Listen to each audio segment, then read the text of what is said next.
पहला क्वेश्चन है, विवेकानंद को शिकागो भेजने का प्रबंध किस शासक ने किया था? तो इस सवाल का सही जवाब देगा ऑप्शन ए, खेतरी के राजा अजीत सिंह थे, जिन्होंने स्वामी विवेकानंद को अमेरिका के शिकागो भेजने का प्रबंध किया था। और स्वामी विवेकानंद हैं जो 10 मई 1893 में अमेरिका के शिकागो में विश्व धर्म सम्मेलन में भाग लेने के लिए गए थे, जिसका प्रबंधन है वो खेतरी के राजा अजीत सिंह ने किया था।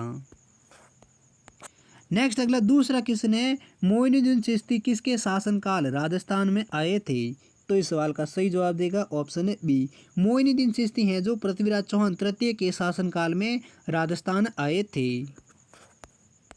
अगला नेक्स्ट तीसरा क्वेश्चन है, राजगुरु, दानगुरु, हालगुरु एवं परम गुरु नामक उपाधियां किस शासक को प्रदान की गई थी?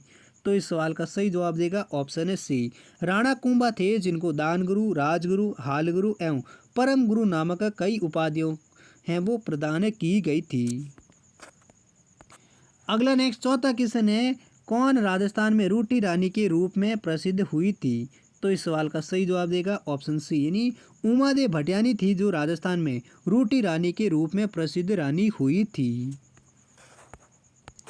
नेक्स्ट अगला पांचवा क्वेश्चन है, सागरमल गोपा द्वारा जेल में लिखी गई पुस्तक कौन सी हैं?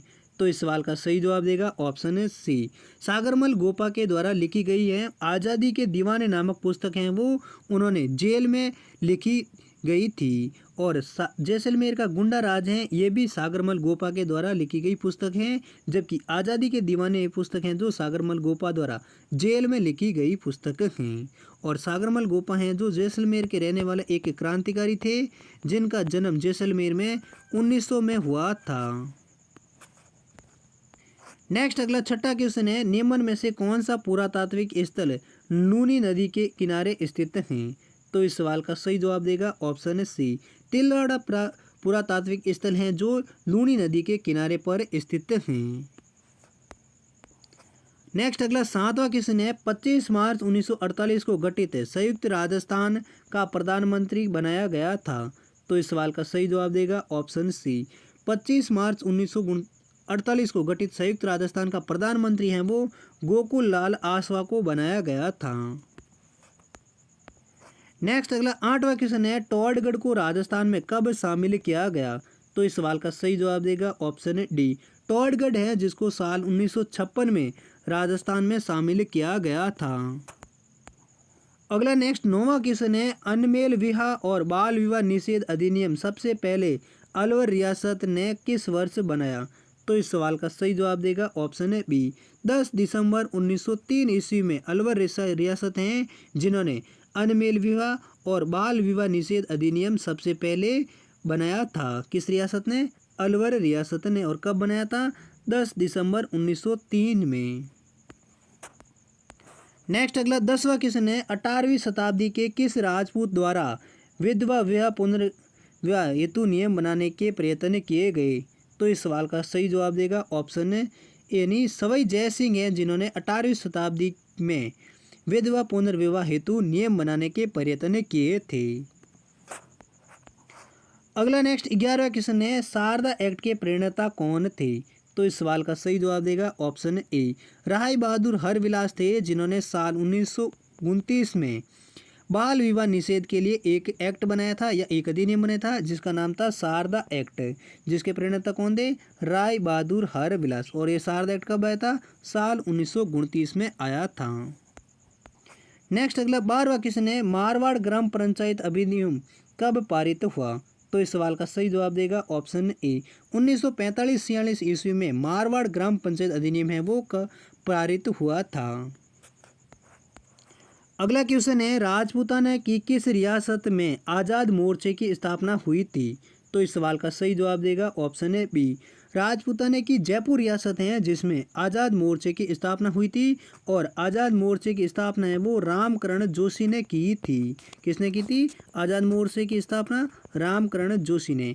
और दोस्तों आज़ाद मोर्चे की स्थापना कब हुई थी ये आप कमेंट सेक्शन में लिखकर जरूर बताइए।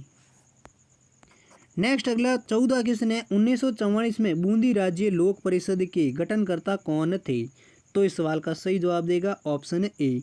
ऋषि दत्त मेहता थे जिन्होंने बूंदी राज्य में लोक परिषद का गठन किया था।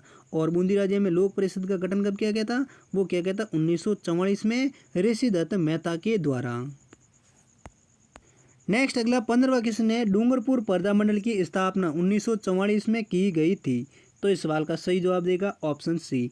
भोगीलाल पांड्या हैं जिनके द्वारा डूंगरपुर पर्दा मंडल की स्थापना है वो साल 1944 में की गई थी। अगला क्वेश्चन है 16वां, मेवाड़ के अंग्रेजों से संधि करने वाले शासक थे। तो इस सवाल का सही जवाब देगा ऑप्शन है बी। मेवाड़ के शासक भीम सिंह थे जिन्होंने अंग्रेजों से संधि करने वाले शासक थे। नेक्स्ट अगला 17वां क्वेश्चन है, 1841 में मेवाड़ के किस महाराणा के समय मेवाड़ भील कौर का गठन किया गया था? तो इस सवाल का सही जवाब देगा ऑप्शन ए। 1841 में मेवाड़ के महाराणा सरदार सिंह के समय मेवाड़ भील कौर का गठन किया गया था। मेवाड़ भील कौर का गठन कब किया गया था? साल 1841 में। किसके काल में? महाराणा सरदार सिंह के काल में। नेक्स्ट अगला 18वां क्वेश्चन है, 1857 की क्रांति के समय मेवाड़ के महाराणा कौन थे? तो इस सवाल का सही जवाब देगा ऑप्शन ए।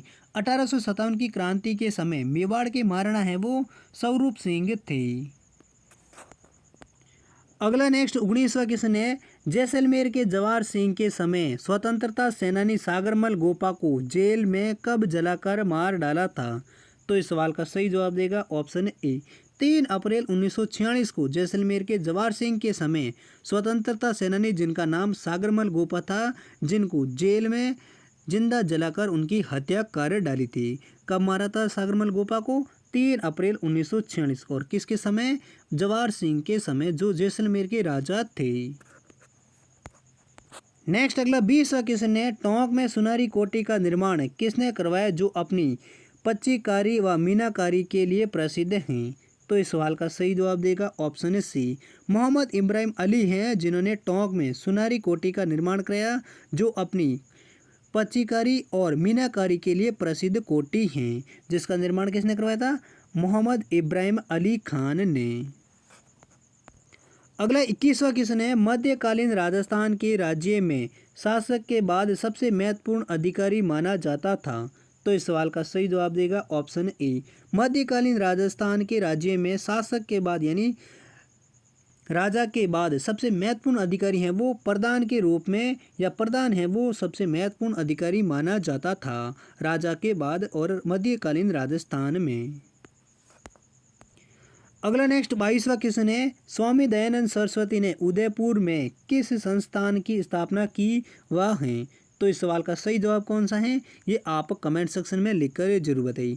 यानी स्वामी दयानंद सरस्वती थे जिन्होंने उदयपुर में किस संस्था की स्थापना की थी वो आप कमेंट में लिखकर जरूर बताइए। ऑप्शन है आर्य समाज, परोपकारिणी समाज, इजलास समाज या रामकृष्ण मिशन की। इन 4 ऑप्शन में से कौन सा ऑप्शन सही है वो आप कमेंट में लिखकर जरूर बताइए। नेक्स्ट अगला 23वां क्वेश्चन है, सारंगपुर विजय के उपलक्ष्य में महाराणा कुंभा ने कुशाल माता का मंदिर भीलवाड़ा के किस स्थान पर बनवाया गया था? तो इस सवाल का सही जवाब देगा ऑप्शन डी। सारंगपुर विजय के उपलक्ष्य में महाराणा कुंभा थे जिन्होंने कुशाल माता का मंदिर है वो भीलवाड़ा के बदनूर स्थान पर बनवाया था। कुशाल माता का मंदिर भीलवाड़ा में कहाँ पर बनाया था? बदनूर में। और किसने बनवाया था? महाराणा कुंभा ने सारंगपुर विजय के उपलक्ष्य में।